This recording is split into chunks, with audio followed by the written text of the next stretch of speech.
Você já parou para pensar sobre a vida afetiva das mulheres negras? A não ser que você faça parte de algum coletivo feminista, ou seja profundamente interessada em teorias de gênero e classe, muito provavelmente nunca ouviu falar sobre a afetividade ou solidão da mulher negra. Não é teoria, é estatístico. De acordo com o último censo realizado no país, em 2010, mais da metade das mulheres negras brasileiras não vivem em união, independente do estado civil. Mesmo levando em conta algumas negações explicitadas ou associadas a um suposto gosto pessoal ou opção pessoal, é impossível desconectar as escolhas que são feitas no campo afetivo e sexual do ambiente em que vivemos. Estamos submetidos a símbolos fortes e que atribuem papéis específicos a mulheres e homens negros e negras. Historiadores e militantes afirmam que esta realidade deve ser considerada um fenômeno histórico, reflexo do racismo oriundo dos mais de 300 anos de escravidão e dos estereótipos associados à mulher negra no imaginário da sociedade, normalmente relacionados à sexualidade e ao trabalho.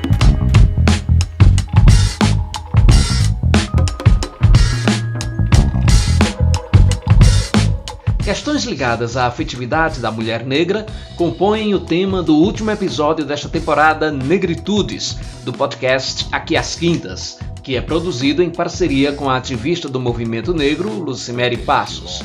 Eu sou Edson Tavares e nossa convidada de hoje é a doutora Viviane Ferreira, que, como sempre, nos será apresentada pela doutora Lucimere Passos.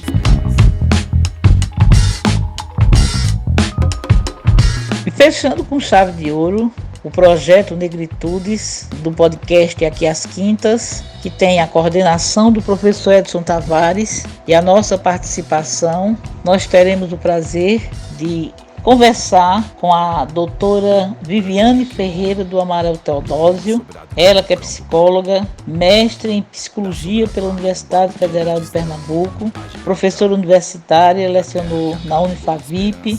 Atualmente ela é psicóloga clínica na Secretaria de Saúde do município de Caruaru e também desenvolve pesquisas nas áreas de saúde pública, relações raciais, tratamento e promoção psicológica e psicologia clínica.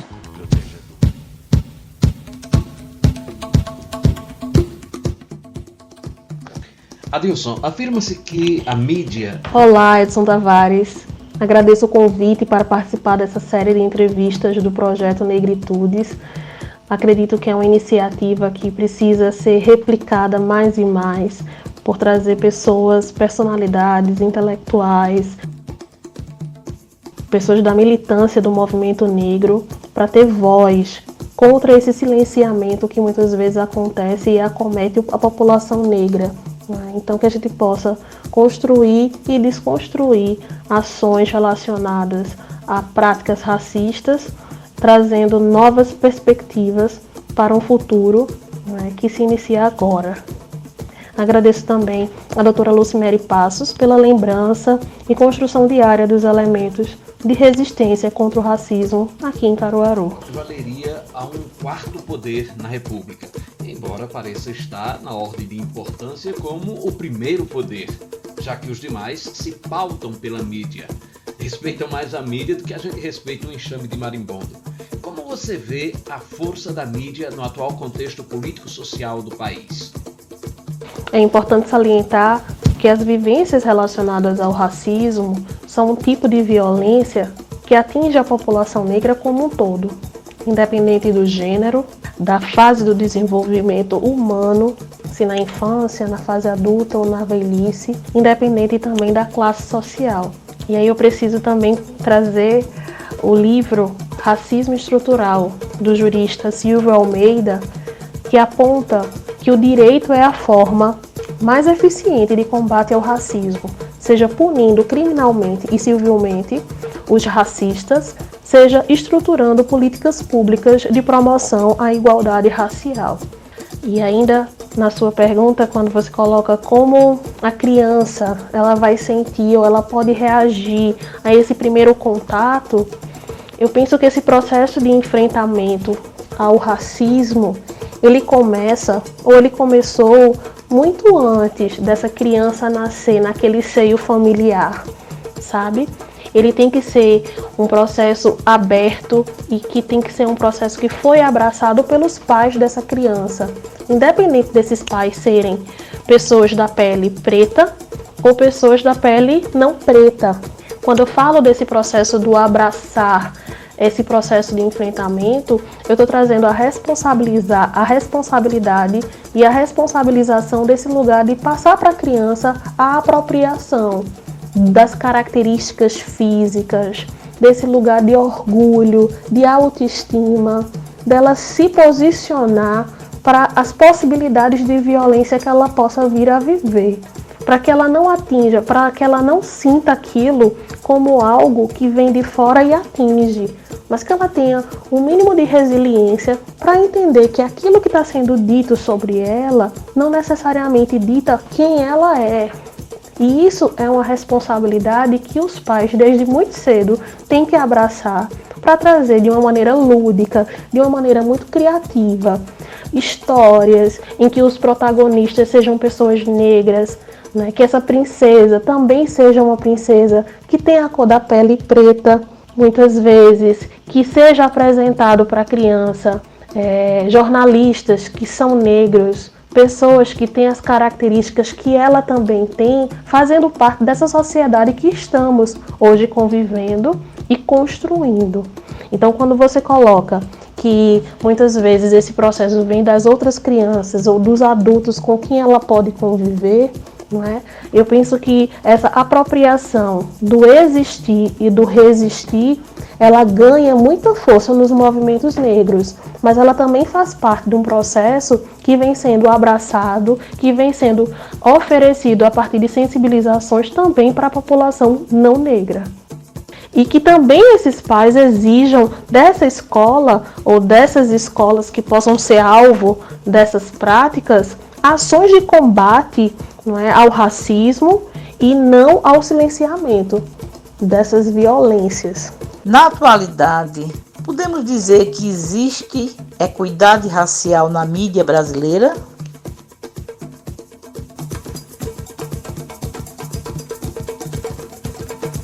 Lucimere Passos, é um prazer estar aqui conversando com a doutora, em quem me inspiro bastante, assim, tenho muito a aprender. E, infelizmente, né, eu queria muito dizer que essa equidade existe e é incrível e realmente temos os mesmos direitos, nós temos o mesmo respeito, mas infelizmente não é o que acontece. E isso me dói falar isso, né? Porque eu, como negro, gostaria que fôssemos iguais em tudo. Claro que tem, viu que tem. Mas, infelizmente, nós convivemos gravado na escravidão por muitos anos. Não é fácil, assim, tirar isso da cabeça das pessoas, de achar que o negro, ele é menos capaz, ele é menos inteligente, e o que é pior, que a imagem do negro não é bacana de se ver todos os dias. Eu já ouvi isso quando eu estava na faculdade, né? Eu já ouvi uma professora dizer que obviamente não era ela estava dando aspas para alguém que falou isso, que uma notícia falada por uma pessoa, ela é menos dolorosa do que se falada por um negro, que é um absurdo. Notícia é notícia em qualquer tom de pele, de voz, é notícia triste. Mas eu tenho assim, eu posso dizer que isso está mudando. É pouco, é lento, mas está mudando.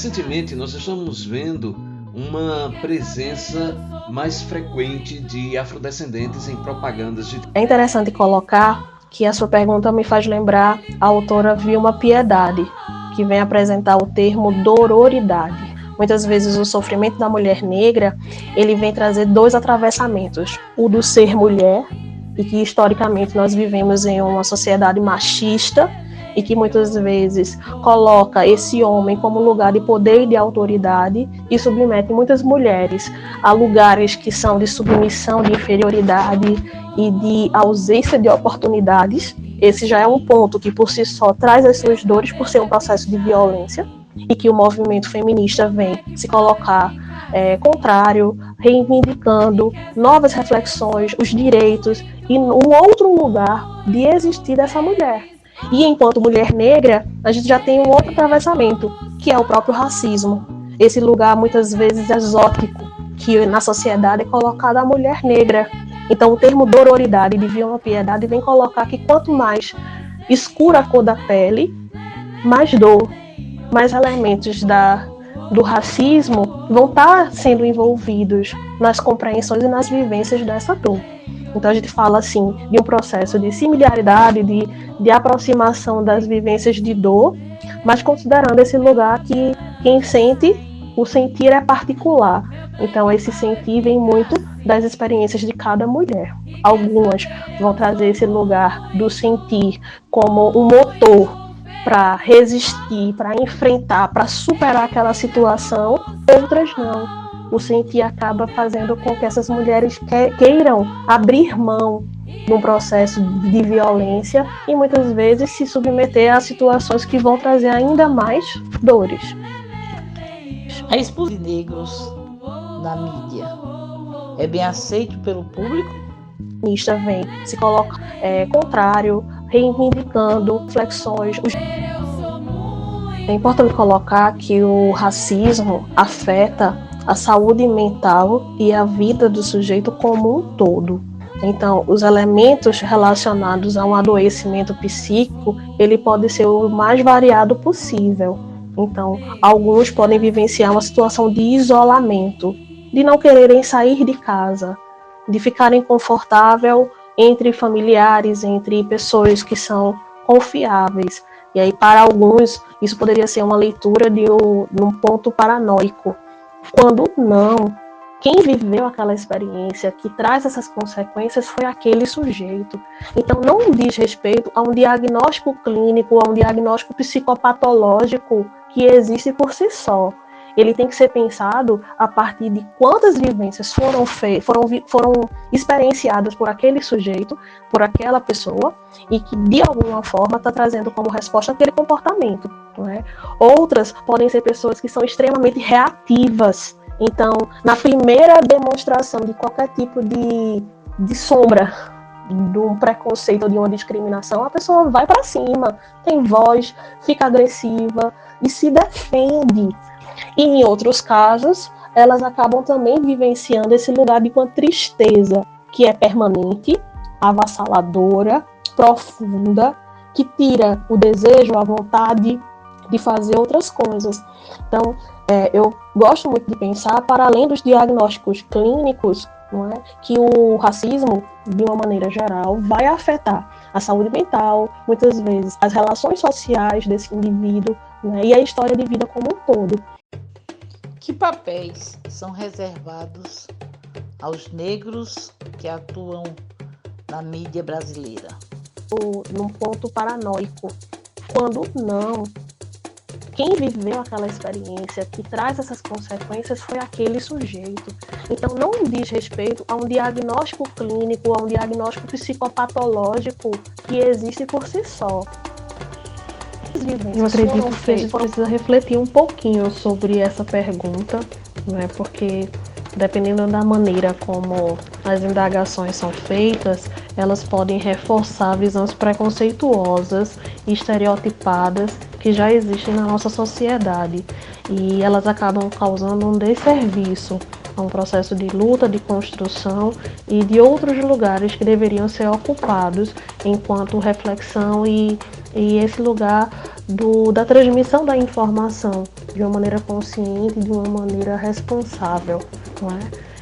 Eu penso que quando a gente vem falar sobre esse termo exótico, esse termo é antigo, é um termo que havia a partir do processo que Fanon, um autor também que estuda esse processo de democracia racial no Brasil, vem apontar a desconstrução dessa democracia racial, afirmando que nunca teve isso no Brasil.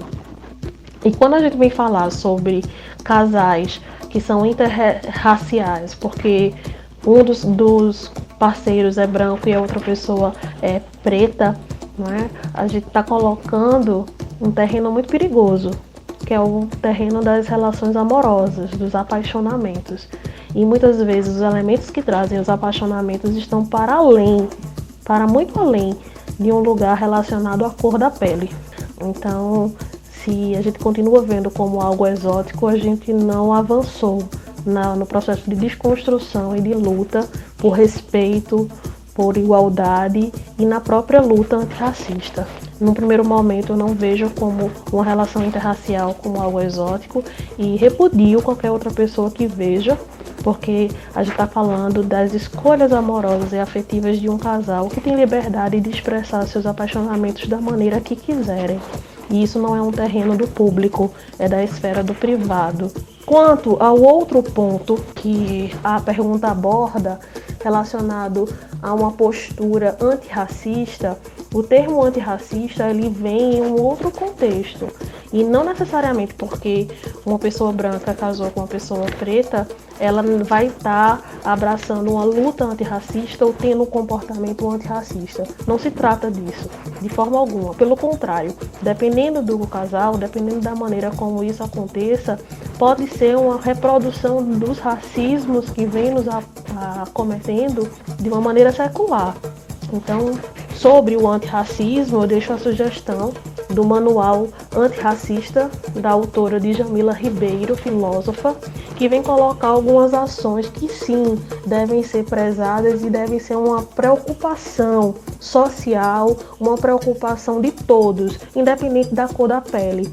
Ela aponta no livro que, por exemplo, nomear as opressões é uma maneira, independente da cor da pele, de você tratar e começar a adotar uma postura antirracista. Então, se eu me sinto violentada por uma pergunta, eu deixo isso muito bem claro, que isso também é uma forma de violentar um processo de construção, de luta e de resistência. Bom, eu gostaria apenas de reforçar aquilo que a pergunta trouxe como questionamentos feitos pela sociedade, pelo homem e pela mulher comum, e que talvez até nem tenham chegado ainda nos livros dos filósofos. Eu concordo que é provável que a abordagem não tenha sido das mais, digamos, politicamente corretas, uma vez que, como foi muito bem colocado na resposta, o racismo ou o machismo são fenômenos internalizados, estruturais, e muitas vezes nós não nos apercebemos deles.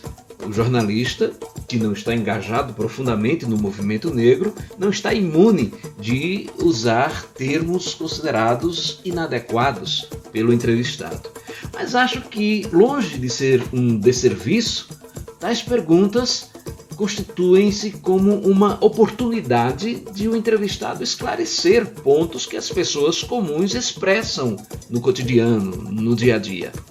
Ainda assim, eu quero apresentar minhas desculpas se minha pergunta de alguma forma a violentou. Jamais foi esta a minha intenção.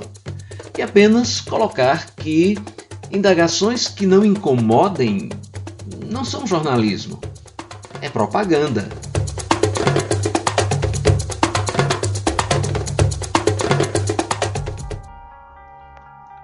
A dificuldade em se ter negros no nível de... Você fez uma pergunta assim muito importante, professor Edson, porque de fato nós não temos tantos negros, né, na tomada de decisões, nos grandes conglomerados, né, infelizmente nós de fato não temos. Mas aí, para responder essa pergunta, eu volto também lá para o banco da faculdade, né, que eu via muita gente dizer o seguinte: o não negro vê no negro um concorrente perigoso a ponto de ameaçar sua posição na mídia?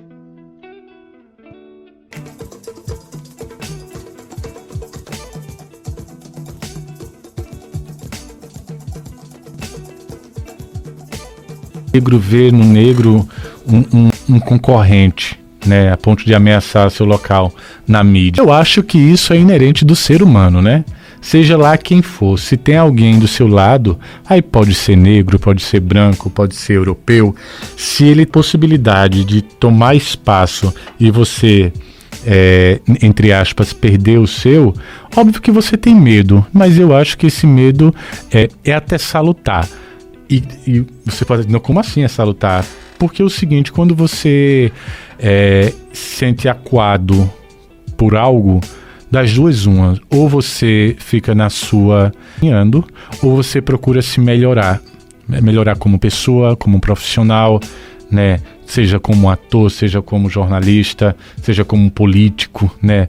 É aquele negócio, ou você melhora a sua função, né? Ou você vai ficar para trás. E isso independe de ser um negro, né? Independe da cor da outra pessoa, né? Você precisa se qualificar sempre, você precisa buscar uma melhor colocação no mercado, né? E para mim qualificar é a palavra, né? Se qualificar, né? Você pode até ser antigo, você só não pode ser ultrapassado, né? Principalmente hoje em dia em que as coisas evoluem muito rápido, a internet ajudou isso muito rápido. O negro seria um consumidor em potencial que justificaria uma maior atenção da mídia a esse segmento da população?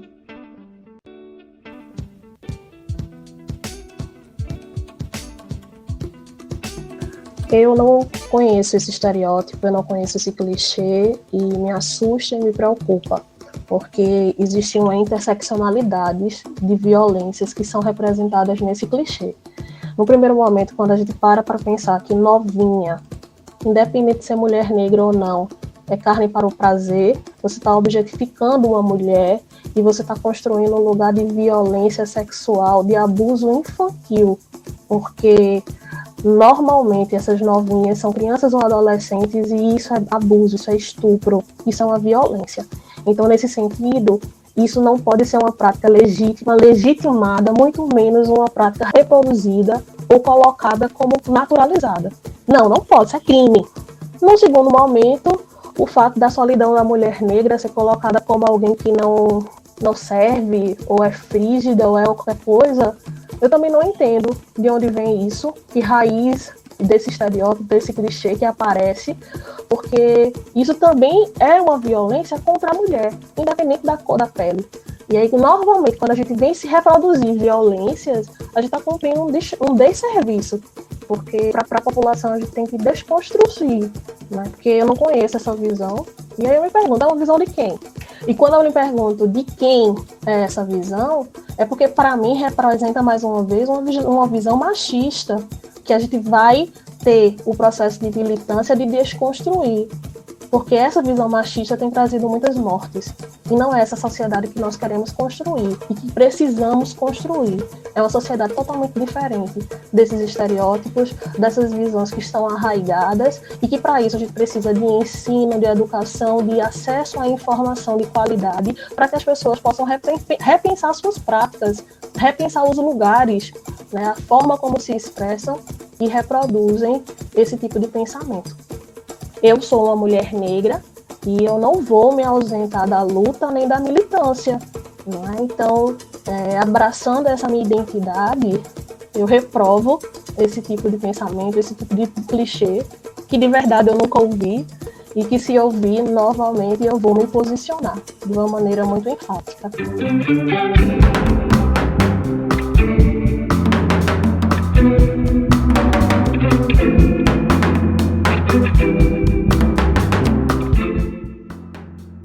Adilson, nós agradecemos a tua participação em nosso podcast aqui às quintas e nos colocamos à disposição para você acrescentar algum assunto que gostaria que tivéssemos abordado e que não foi, bem como para deixar seus contatos, se assim. Eu gostaria de agradecer, né, por estar aqui durante esse tempo conversando sobre essa temática, né, mídia e negros, né, representatividade negra na mídia, nos comerciais, em televisão.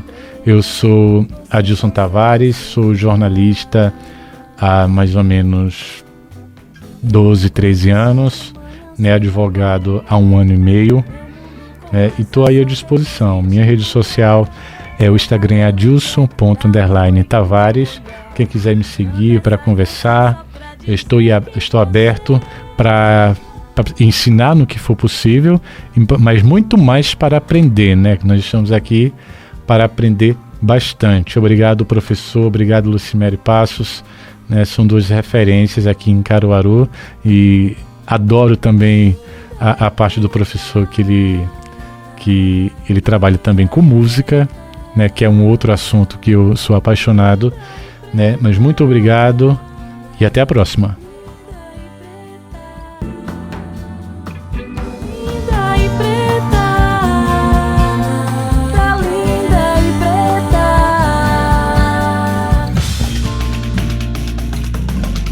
Mulheres negras merecem ser amadas. Mulheres negras podem escolher.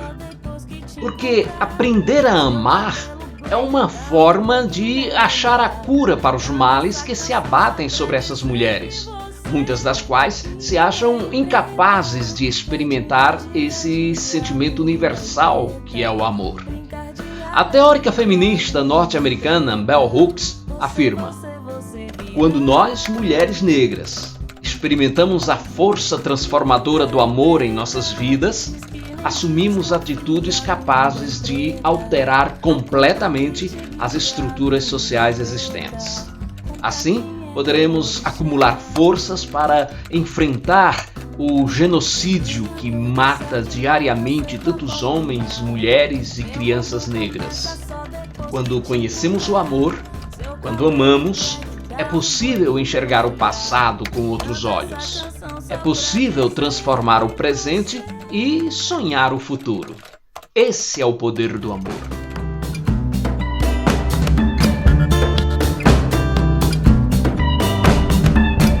No episódio de hoje foram utilizados trechos do texto de Mariana Lemos, escrito para o portal GL10. O podcast Aqui às Quintas faz parte da rede nordestina de podcasts e você nos assiste nas plataformas de áudio Spotify, Anchor, Google Podcasts, Disjuntor, Pocket Casts, Radio Public e ainda no YouTube, no canal Podcast Aqui às Quintas. O nosso e-mail para maior interação conosco é aquiasquintas@gmail.com. Também estamos no Instagram e no Facebook.